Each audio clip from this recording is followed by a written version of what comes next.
right, for January, we are going to be working in phase 4, which is strength and muscular endurance, more in the range of strength in terms of reps. So the strength rep range is from 8 to 12.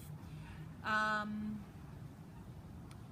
segmented your core work and put that in the front at the front end, so it's kind of a warm-up as well. And then, as you had requested, there is going to be some higher intensity movements. So in this case, your first, in this program, you're going to be using the TRX, a little bit on the stability ball, not a lot, and then your third movement is going to be like a side shuffle, a squat jump, that sort of thing. Getting the heart rate up, and is going to be based on either I provide you with a higher rep range, or I've told you how much time I want you to spend doing that particular exercise. So we're going to get started with the TRX for all of your core work. You're going to do five movements. The first one is a bent knee bridge hip lift. I'm just going to go through the descriptions of each one real quick here, and because I'm not very close to the camera. And then you're going to do a side plank, thread the needle. And that thread the needle movement, I'm asking you to do a certain number of repetitions. So if you get up into your side plank and you find yourself doing thread the needle and you can only do 2 reps, that's okay. Come back down, then lift up again and do 2 more reps.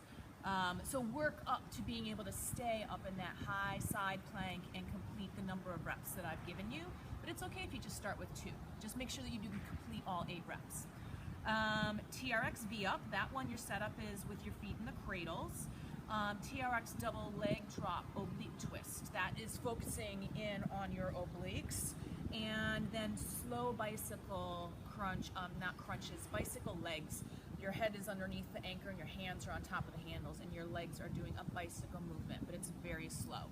So I'm going to start with that bent knee bridge hip lift.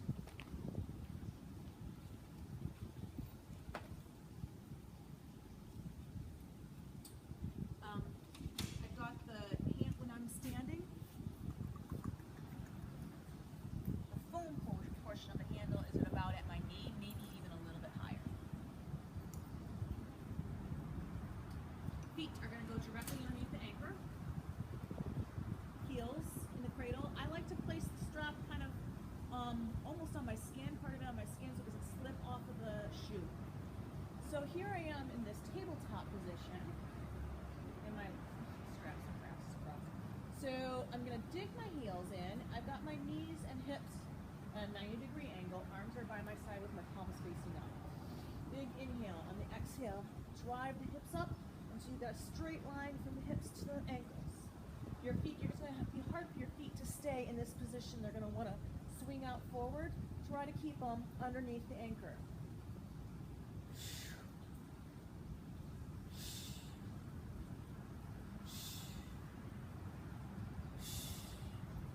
Feeling those in the hamstrings and the glutes. Then you're going to go into a side plank, both feet in.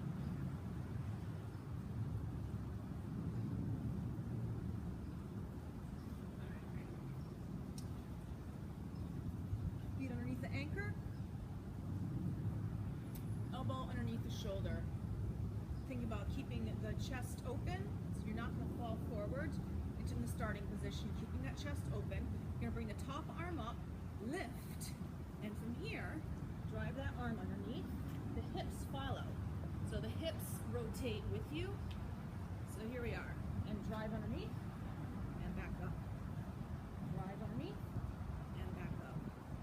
Drive underneath, and back up. And the legs will want to swing, and part of using your abs is to control the swing of your legs. V up. Heels back in the cradle.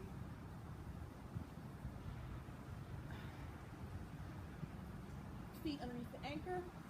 Arms extended up overhead. Lift just into a V. Not forward here where the back is rounded out. Just into a V. Chest is nice and open. Shoulders are dropped and relaxed, and control it on the way down. If you need the momentum of arms overhead, do that. If you can manage, keep your arms right here. Lift.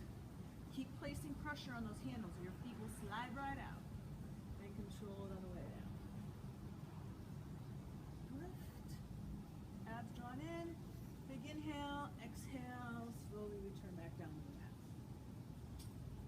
to turn around. You're going to do an oblique leg drop. You're going to need enough room underneath. Put your head down here. So now your hands are directly underneath the anchor.